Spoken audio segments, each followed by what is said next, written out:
Hey everyone. Well, I started laying out my ball and claw foot, and I'm trying to get a tight shot, and I hope I don't go out of frame too much. But here's the one I did. Oh boy, that looks terrible. I mean, it looks good, but it doesn't record very well. So anyways, I thought I'd go over a little bit with you about how I go about laying it out and cutting it and that. And just talk a little bit about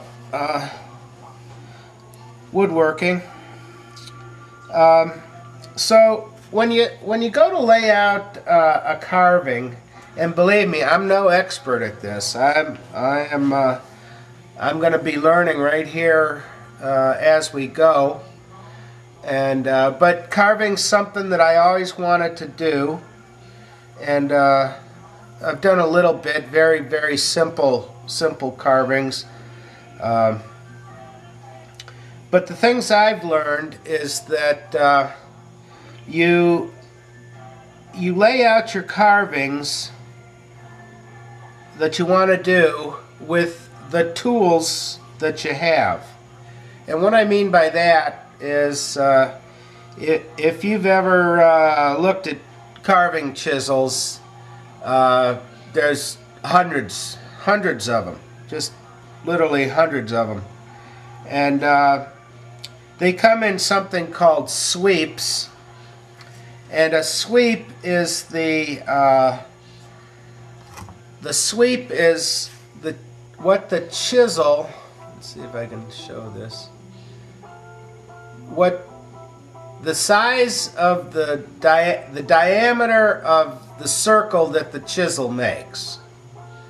I don't know what this one is. I'm guessing it's around 3/8 or 1/2 inch. And what that means is if I would take my chisel and use it to draw a circle, it's the size circle that chisel makes. So it looks like that's somewhere around 1/2 inch. They come in all different sizes, huge to tiny. Here's another one. I don't know, this one has a bigger sweep on it. And here's another chisel.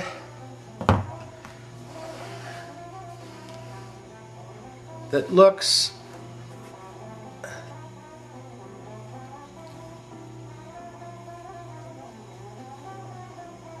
straight, but it's actually got a sweep on it.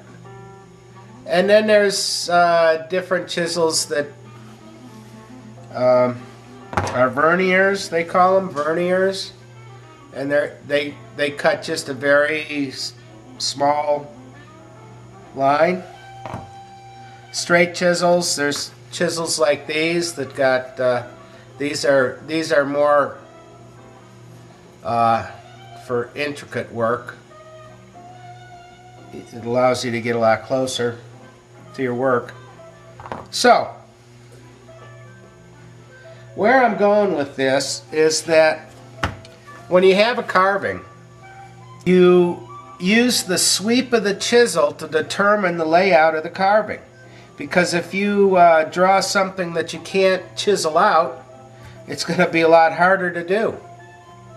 So on my my ball and claw foot here, I want it to look like a little bird claw, or you know, my idea of what a bird claw looks like. So I've got a little bit of a nail.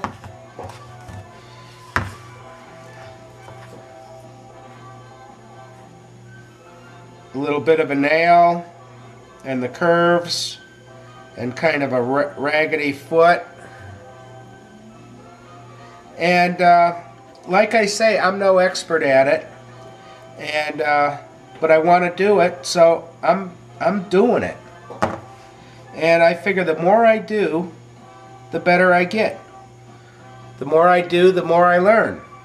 And I'll try to pass on what I've learned to you so that you don't have to go through the steps I went through. But you know, it's a learning process until you're an expert at it. And believe me, nobody gets to be an expert at it by just wishing they could do something.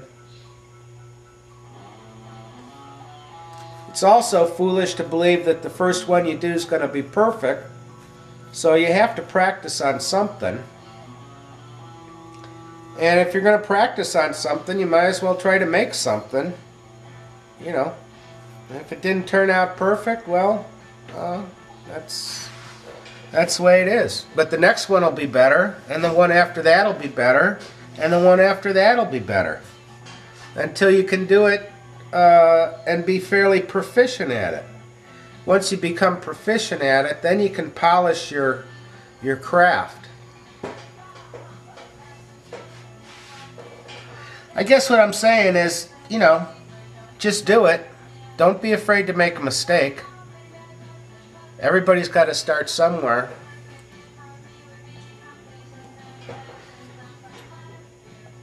So, I went ahead and I laid out my foot using my chisel as a guide, and I just struck a line. I kind of penciled it out. I gave myself some points of reference, and then I just went ahead and used my chisel and laid it out. And you're not trying to do this real hard. Just a couple of taps with the hammer to get you a line. Once you got that established,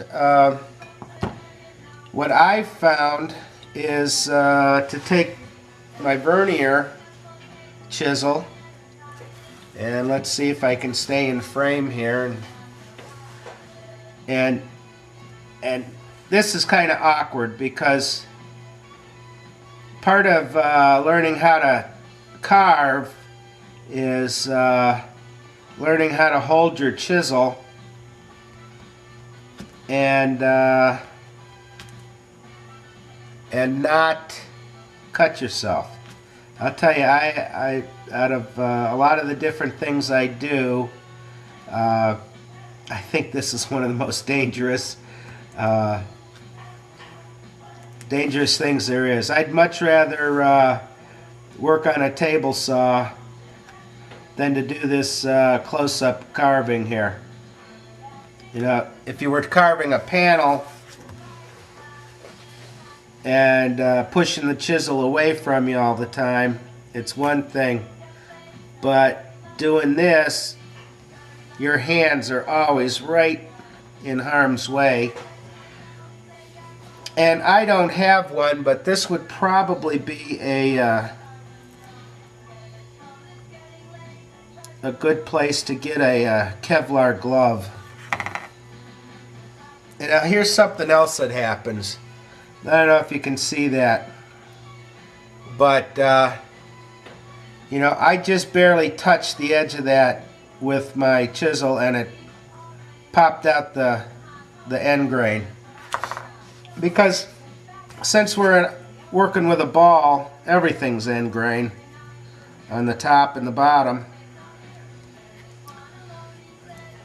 So what I'm trying to do is I'm trying to get rid of the waste material, and I'm staying about a 1/16 to an 1/8 of an inch away from my marks that I made with my gouge, is what they call that chisel. My 3/8 gouge or 1/2 inch gouge. And you can see that as I go, the pieces are just falling out because of the end grain, mostly.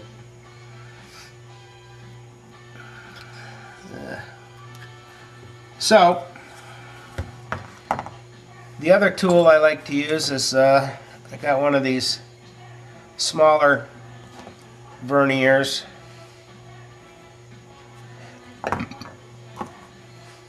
And that comes in pretty handy.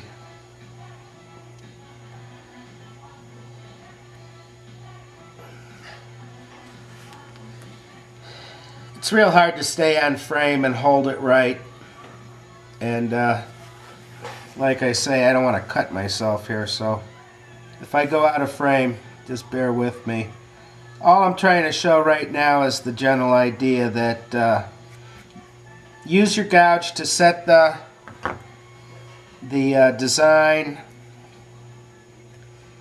Use your vernier to go close to the chisel mark, a 1/16 of an inch away or thereabouts, and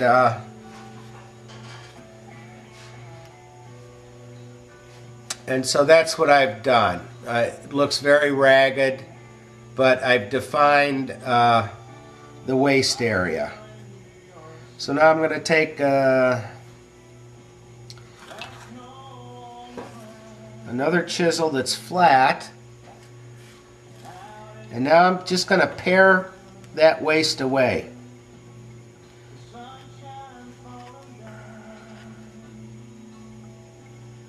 I don't know. I haven't checked on the internet to see.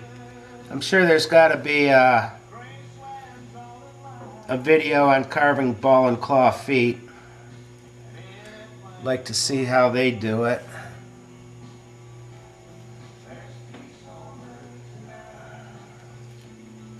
Now the other thing that I found is that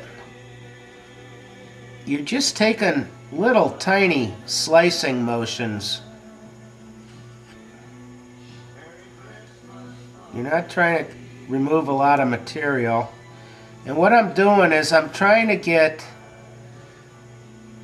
this area here on the same plane as that secondary ball that we cut on the lathe.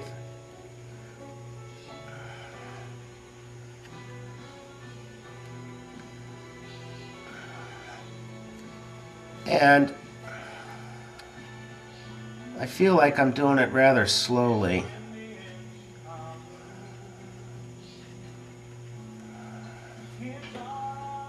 And what I'm doing is I'm working from my center out, and I'm just trying to match up the plane at that point.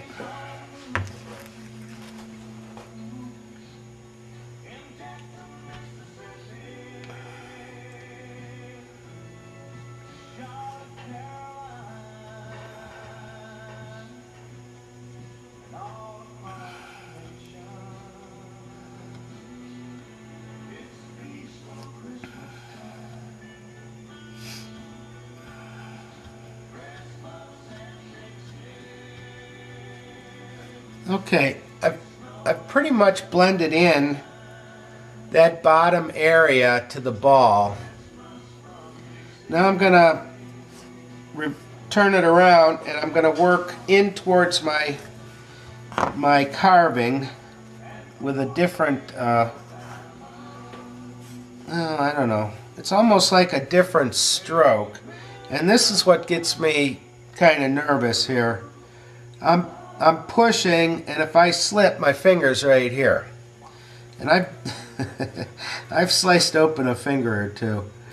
So I'm just trying to do a very controlled cut here, not using a lot of pressure. And what I mean by that is if I use a lot of pressure and the chisel gets away from me, I'm afraid it'll slip into my finger there. So it's kind of a leverage cut in that you know, I've got my index finger on the work. I'm holding the tool, but what I'm actually doing is with this thumb that's kind of off camera here. That's how I position myself. And this thumb is what's actually pushing the chisel into the work.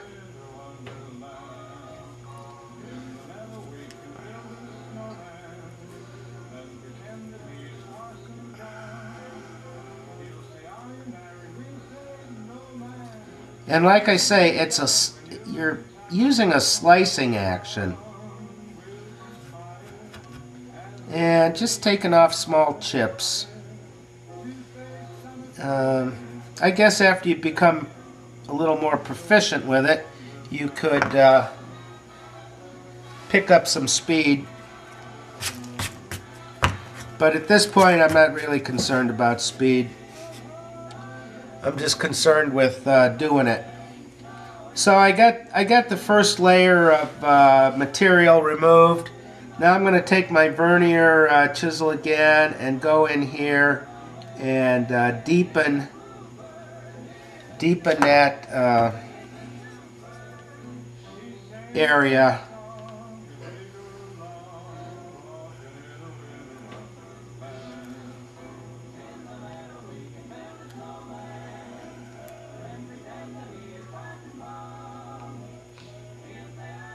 I found that a little bit of a wiggle action works a lot better than pushing it hard.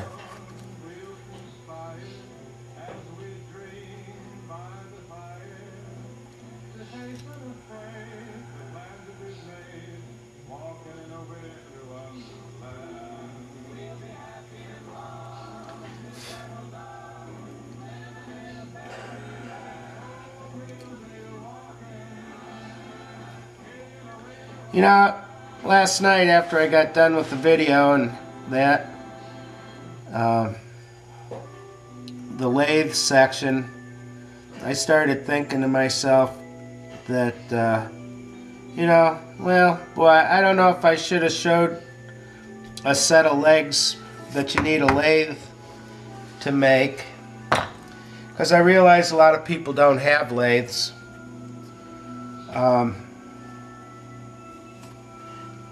And you could make, you know, the first footstool I made, I didn't lathe the legs. I just tapered them on a table saw. So you don't have to use a lathe, but if you do have a lathe, this is a good project to use it on. I know I love using the lathe. Matter of fact, one of the things I want to do later on, probably more towards the summertime, is I'd like to try to make some bowls. I've always been fascinated by wooden bowls and bowl turning, and I'm gonna have to go out in the woods and find a tree and cut it down.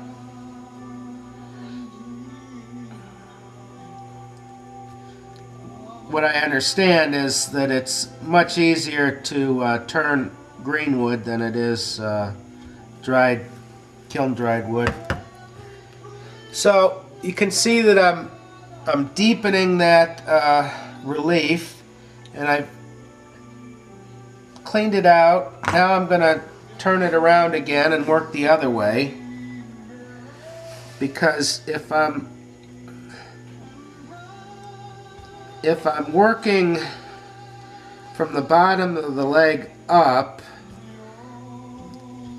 because of the way the grain's running, it doesn't shear off like there. I'm also keeping in mind that I'm ball shape.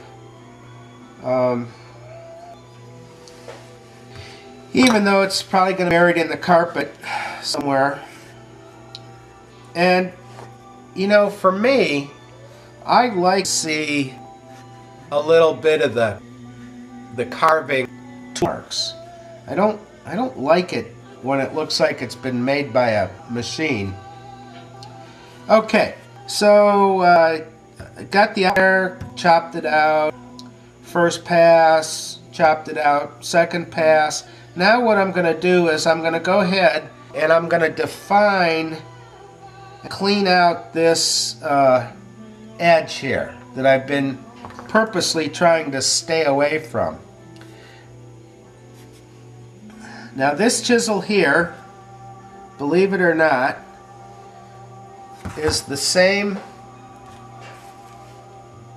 radius of a circle as this one. And if it's not perfect, it's close enough that for my purposes it works perfectly. So now I'm going to go in just a 32nd of an inch and define that arc.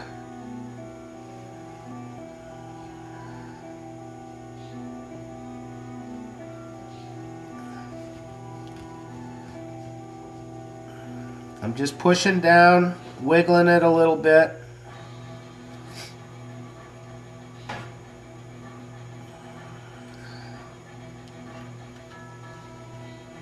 And just cleaning that, making a nice, sharp, crisp line.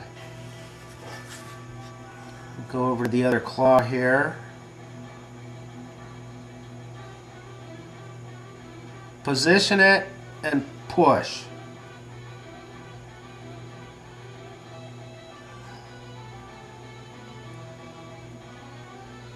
And it should pop off. If it doesn't come right off, just leave it, because you're going to be going back in there again with a tool to clean that out. Position it, push, turn it a little bit. Just define that line that you want. Okay, I got that defined. Now I'm going to go and clean that out.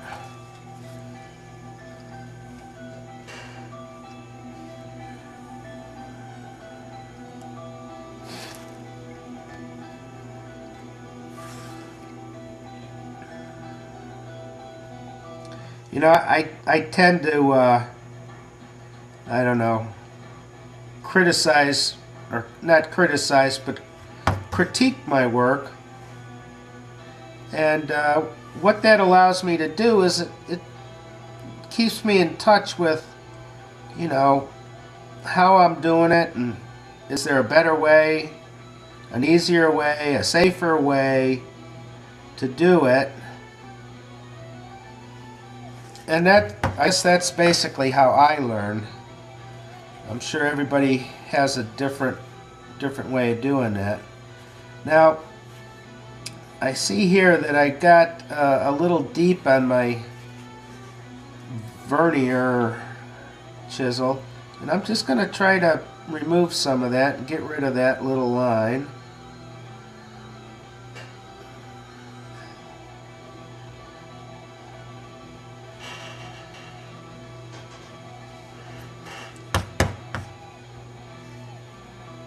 Alright, I think that's about as much as I'm going to mess with it. And you know, I try not to get crazy about this stuff because my expectations are not that great. I mean, my expectations are to learn.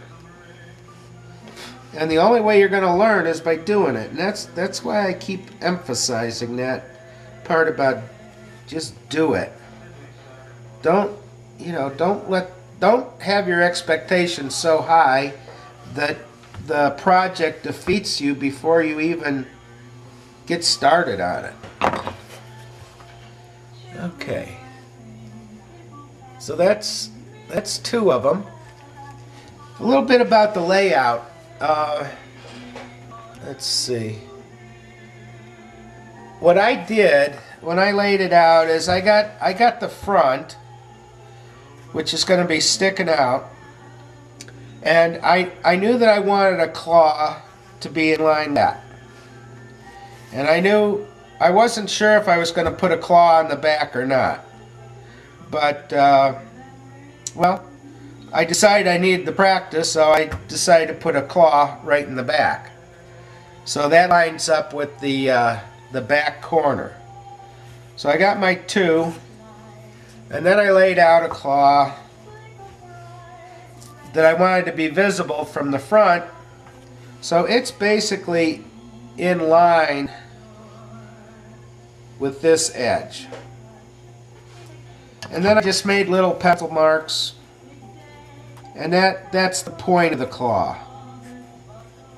And once I have those points, I kind of know that I want to leave about 1/8 of an inch to start with, about 1/8 of an inch. So that's about 1/16 of an inch on each side of the line. I kind of know that the sweep of my chisel, is about like that. And then I'm going to have another sweep up top that hits the sweep from the other claw. And that's where it's handy to have your gouge there to help you lay out your design. The other thing that I found out is that little claw tends to get real fragile. So it's a good idea when you're using your gouge to mark that to kind of do both sides of it. Otherwise, you may, when you mark this, you may knock that off, that little claw off. The other thing that I try to do, and I'm kind of struggling here because being on camera, I'm trying to keep it in frame, and it's not the easiest to do. But maybe it's not the best idea to be sitting down at a table either doing this. It seems to kind of put you in dangerous positions. But you kind of want to have your workpiece secured. But here we go again. I got my marks. I am using my gouge to set my design. A couple of taps. Like I say, I'm not at this point, I'm not really trying to take out any wood. I'm just using the gouge to define the space.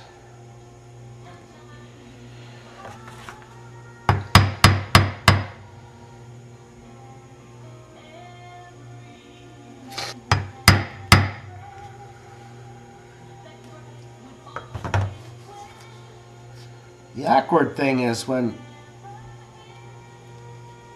you're working on the edge, the darn thing wants to move. Okay, so I got that defined.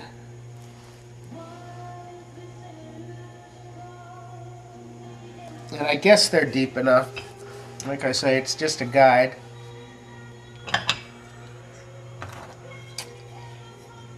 Take your vernier, and I'm trying to stay a 1/16 of an inch away from my chisel mark.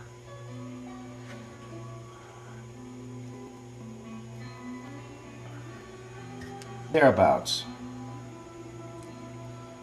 As you start getting deeper into your cut, it helps to wiggle the... Okay, now up here we've learned that this is all end grain and that edge is very fragile.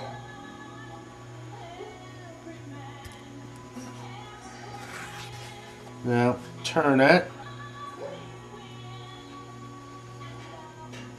Here's a red flash going off because I could see if I slip, my finger's right there, so I'm trying to be very careful not to put so much pressure on the chisel that I actually lose control of it. It's a lot easier. Just take shallow cuts. That's all. Don't get in a hurry. I guess the other thing too is, this doesn't have to look pretty at this point. You're just taking wood away.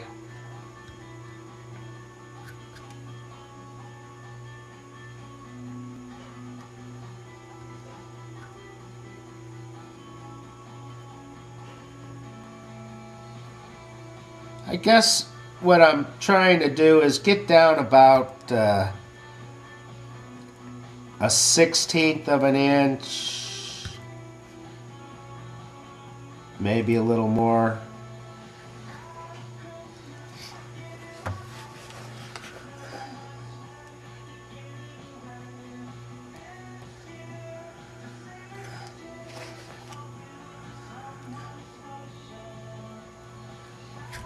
Ah. Oh, that was close. I almost took out part of the carving there.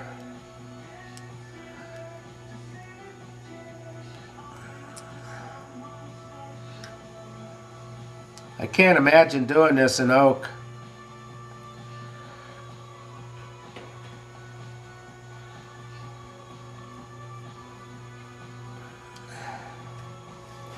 So I was thinking too, you know, everybody's got to find their own way of doing stuff,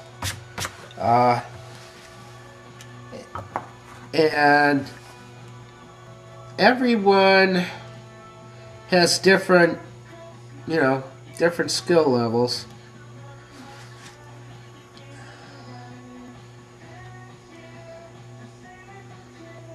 I would like to take a carving class, and I kind of feel it's my benefit that I'll get a lot more out of a carving class if I know a little bit about carving, so that when I go to the class, I can ask the person, you know, what about this? How do you do that? When I try to do this, this happens. Instead of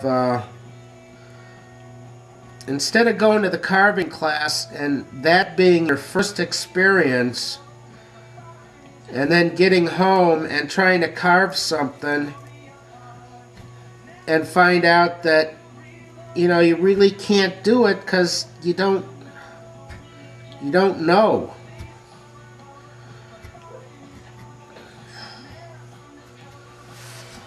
Okay, so I got the vernier out.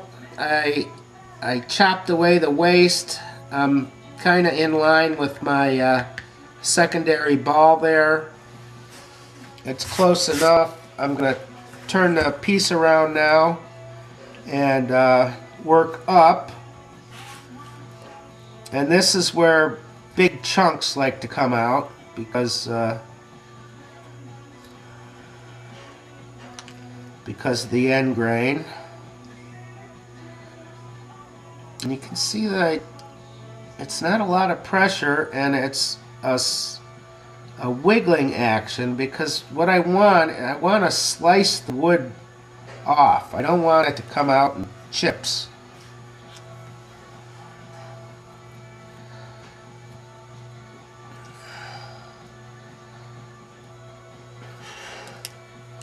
I would suggest that if you're going to get into carving, you have to learn how to sharpen stuff. You know, you gotta have sharp tools to do this. You try doing this with dull tools, and you're gonna have to push so hard that you're gonna lose control, and you will cut yourself. You will gouge yourself. I would guarantee that. Yes, I would.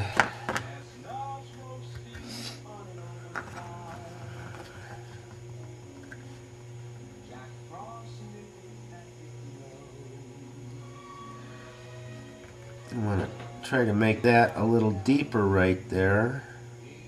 I'm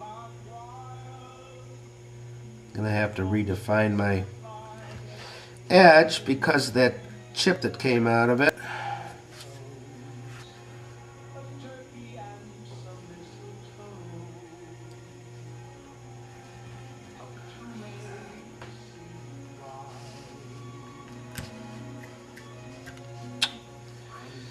I guess that's what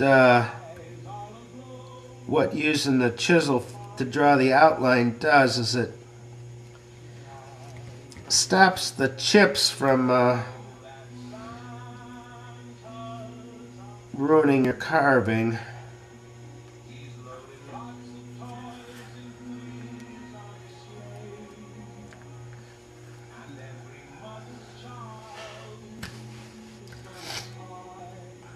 Boy, I've been fighting a cold here this last week.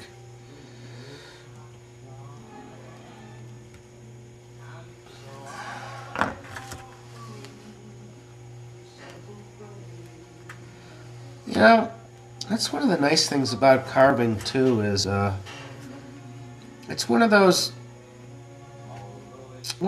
things that you can do where you don't have to think a whole lot. You just have to do it. And that gives you time to think about other things, or think about how you would be doing something, or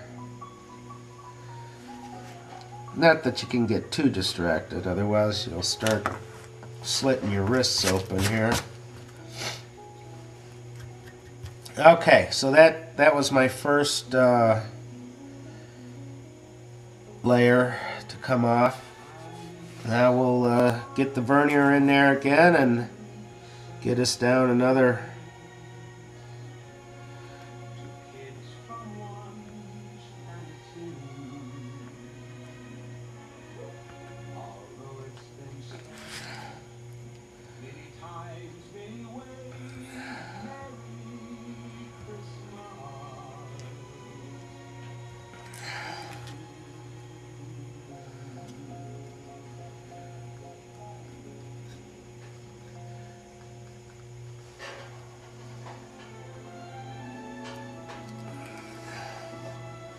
So once again,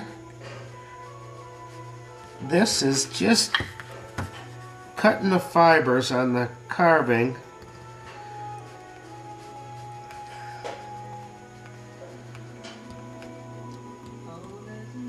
so that I can get rid of all this waste here without destroying this part of the carving.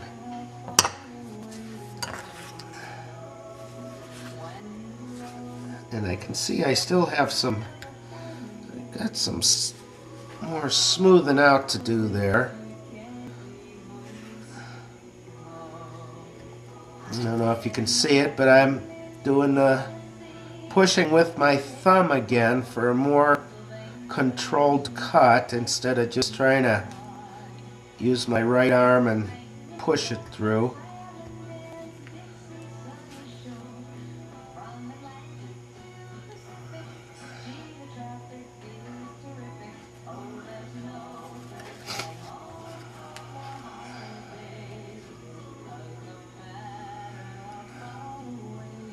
Danger, danger.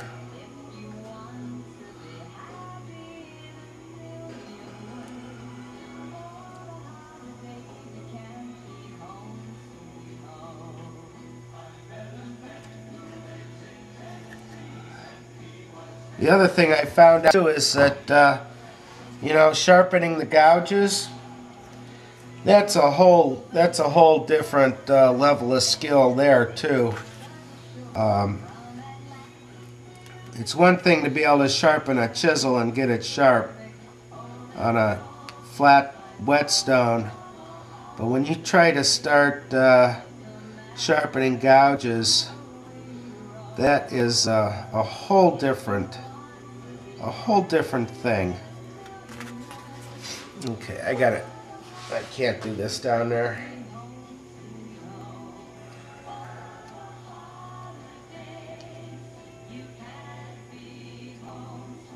And that's something you should keep in mind when you buy your set of carving tools. You got to buy a set of sharpening stones that matches the radius of the gouges.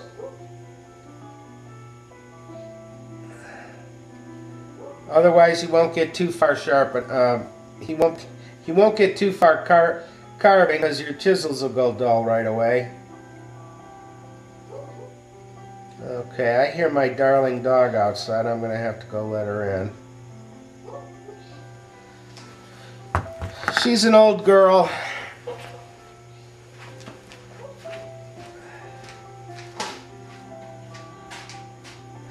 Come on, Maggie. Get in here.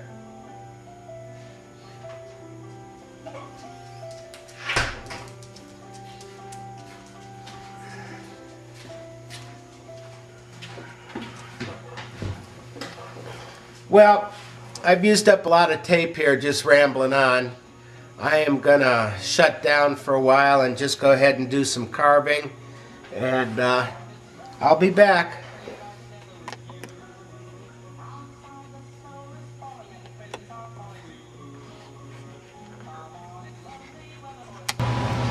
Alright, well, I'm on my last leg here, and after just taking some time and just doing them, I found a couple of things that might make it easier for you. One, I started really making this deep. You can see there that you know, it's as deep as the relief ball is cut. And you know, what I found out is that economy of cuts,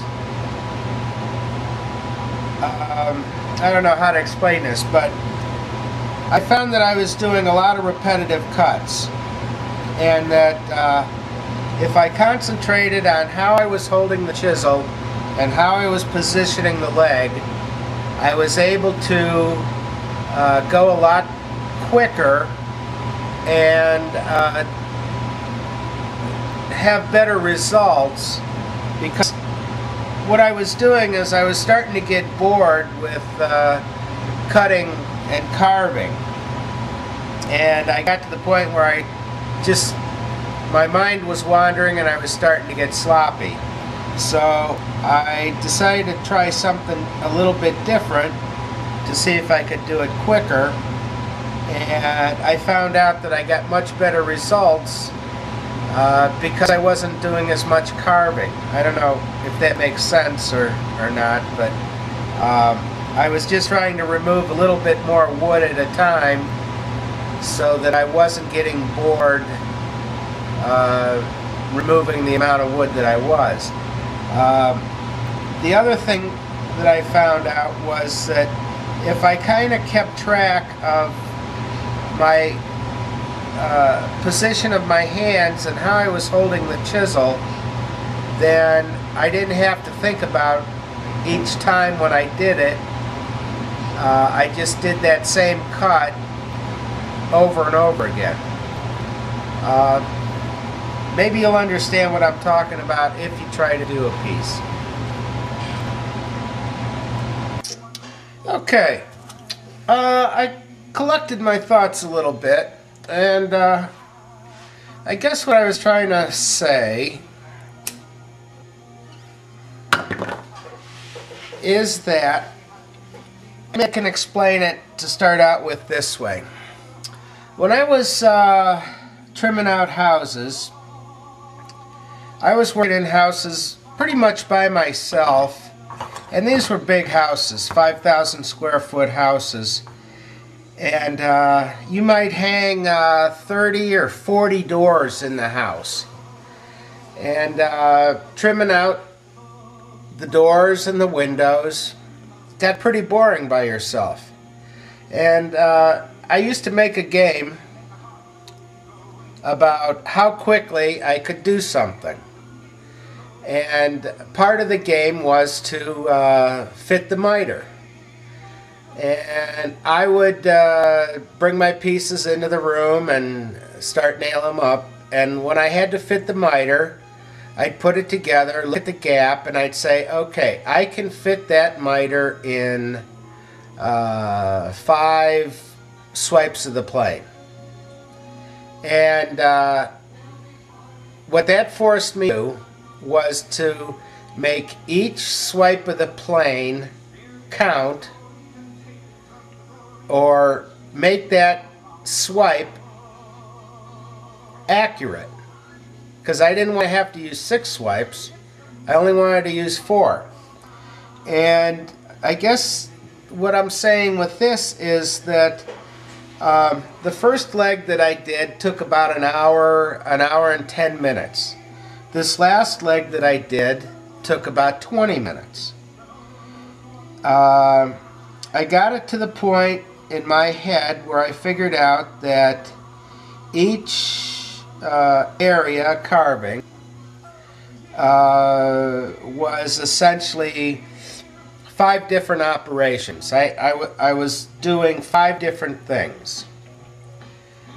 One might be, the first thing I did was use the vernier and define the cut. The second thing was to carve that part out. The second part was to carve this part out. The third part was to redefine the opening or the carving, and the fifth part was to clean it up.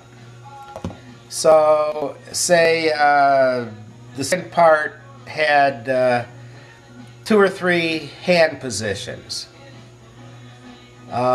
Each hand position I would take 5 swipes of the chisel to clean out wood. So what I was learning was economy of the chisel use, but I think in a kind of a backwards kind of way, it was causing me to concentrate more on exactly what I was cutting out. When I first started cutting, I was a little tentative on taking a full chisel stroke. But by the last leg, I knew that I should be able to clear the wood out of that area with 4 chisel strokes.